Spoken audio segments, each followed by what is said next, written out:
السكريبت مهم ويبقى عندك اسئله متحضره مكتوبه، ده شيء مهم، ولكن لن تعني اي شيء لو انت مش مذاكره الضيف ومذاكره خلفياته ومذاكره انت عايزه تطلعي منه ايه، لان انت ممكن الضيف في اجابه سؤال يحرق لك 4 5 اسئله.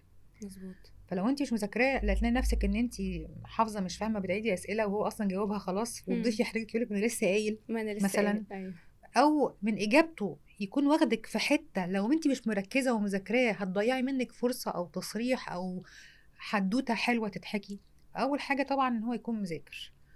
الاصعب بقى ان ممكن تقعي في ضيف ما بيتكلمش، يعني فانت بتزقي وبتجري الكلام، او ضيف حصل عنده ظرف ما فحالته النفسيه مش مظبوطه خالص، فتبذلي مجهود اكبر ان انت تحاولي تفكيه تخرجي منه الماده اللي انت بتعملي برنامج عشان تقدميها للمشاهد. ايه مقومات الاعلامي الناجح؟ اول حاجه القبول، دي بتاعت ربنا، دي ما فيهاش حاجه بقى، ما فيهاش دراسه قوي. ده ان وجد يبقى وراها زي ما قلت بقى ان هو يطور من نفسه طول الوقت، ما ينفعش يفضل متمسك بطريقته او باسلوب او بالعناصر اللي بدأ بيها طول الوقت، لازم يبقى بيطور نفسه شكلا وموضوعا. لازم يبقى مطلع، ما بقولكيش يعمل دكتوراه في كل المواضيع، بس يبقى مطلع عارف الدنيا بيحصل فيها ايه، حتى لو هو مثلا برنامجه فني. مش معنى كده ان هو بس عارف الاخبار الفنيه وحصل ايه فنيا، لا، لان انت مذيع وبتخش بيوت الناس غير السينما غير اي حاجه، فلازم تبقى عارف حصل زلزال هنا، في هنا حرب دايره، اسباب، حاجات عامه، معلومات عامه. في ناس للاسف انا شفتهم على الشاشه يعني بحس ان هم ما حاولوش حتى، مش بيذاكروا، ما مش بيعملوش بيذاكروا، مش مجهود بيطوروا من نفسهم رأيك. شكلا. ان النهارده انا اخد من الموضه اللي يليق عليا، ما بقولكيش شكلا يعني اي حاجه تطلع موضه تقومي لابساها، لا طبعا، ما انت واجهه برضو، واجهه للشاشه اللي انت بتمثليها، واجهه للبلد اللي بتنتمي ليها، فابقى مواجبه للموضه من غير ما ابقى فجه او ديمودي قوي وقديمه جدا، يبقى مثلا انا بلبس ستايل تسعيناتي واحنا في 2025 يعني برضو، او بلبس حاجه مش لايقه على الشاشه، تنفع على البحر، تنفع انا رايحه السوبر ماركت. فدي كلها عناصر بقى بتيجي مع المذاكره، مع الخبره، ومع الموهبه بقى اللي عندك، انت بتوظفي الادوات اللي ربنا مديها لك ازاي وبتطوريها وبتنميها ازاي. انتي ما شاء الله ستايلش جدا، الله وده يخليكي باين والله. على لا بروفايلك وكل حاجه. بصي لا والله، ده يعني انا بتلبسي كل الاشكال وكل الحاجات، ما شاء الله ده بتليق انا غصب عني عليكي. والله، لحقت شراوح انا قلت بس جايلكوا كاجوال لا النهارده ايه، انا تحفه كل شويه اخبط تحفه، لا البتاع ده. عادي. أيوة. بصي انتي كل حاجه ما شاء الله بتلبسيها تحفه عليكي. مهندس الصوت هيموتني. تسلمي، ده من ذوقك انت في منتهى الشياكه والله والجمال، ده والله ما ذوقك، شاء الله والله عليكي. ميرسي. ايه رأيك، يعني ايه رأيك في حاجات لازم تبقي عاملاها عشان تبقي ظاهرة على الشاشة؟ يعني عاملاها ولا مش عاملاها؟ لا عاملاها. ايه الاساسيات اللي في شكلك المفروض تكوني عاملاها؟ طبعا هقول لك شكل على اي حاجه، مذيع يعني. شكل اي مذيع يعني ما ينفعش يكون عنده زياده في الوزن كبيره، يعني ما ينفعش. هو ليه؟ ما هو دي مواصفات في مهن كتيره جدا.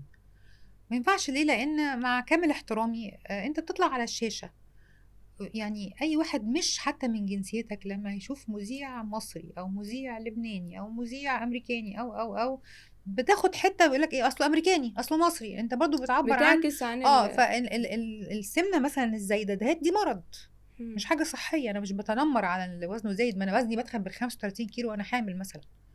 ما ينفعش مثلا موضه معينه طالعه اللبس المقطع عجباني البسها في النادي، البسها في خروجه مع اصحابي، لكن ما اطلعش على الشاشه بحاجات يعني شكلها مقطع، هي مش مقطعه، هي شكلها كده او متجيبه كده. في حاجات كده في الشكل تفاصيل، يعني هنا المفروض نجيب امينه الشلباي بقى اللي تتكلم في الحاجات دي، امينه الشلباي ايوه. شاطره في الحاجات دي. هي نورتنا هنا. بس يعني لا، في حاجات تناسق الالوان، يعني ممكن ابقى بلبس الوان يعني زاهيه قوي، بس يبقى في تناسق. ساعات بلاقي مثلا لا الموضوع قلب سيرك، مش عندي طبعا يعني. اكيد لا طبعا. لا دعوه. ما بقولش كده. طب ايه رايك في الشعر؟ ايه اللي الشعر بتشوفيه انه والوش مناسب وكده للظهور على الشاشه؟ كل بقى واحد وحسب اللي بيليق عليه، يعني مثلا انا جربت الشعر القصير، مش احلى حاجه عليا. جربتيه؟ الكحك، البن، مش اي حد يليق عليه، لا والله ربنا يخليكي يعني. ايه تاني؟ في حاجه لازم اللي هنا بقى الشطاره، الست الانثى بشكل عام اللي لازم تعرف تختار اللي يليق عليها.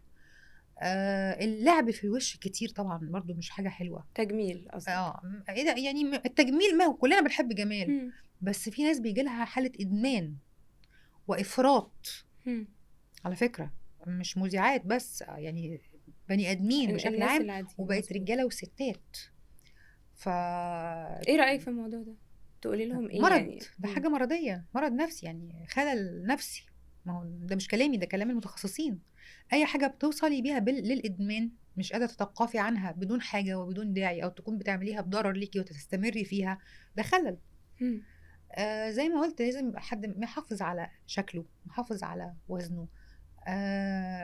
لو مش ممكن، مش كل الناس عندها حتة ان انا اعرف اختار البس ايه، ودي استعين بحد متخصص، حد موثوق فيه بيفهم، عشان اسلمه نفسي برضو. ما انا ممكن مم. حد يوقع نفسه في ايد حد مم. يوديه ذوقه ورا وحش الشمس. بالظبط. فدي حاجات، دي مم. من عوامل النجاح قدام الشاشة.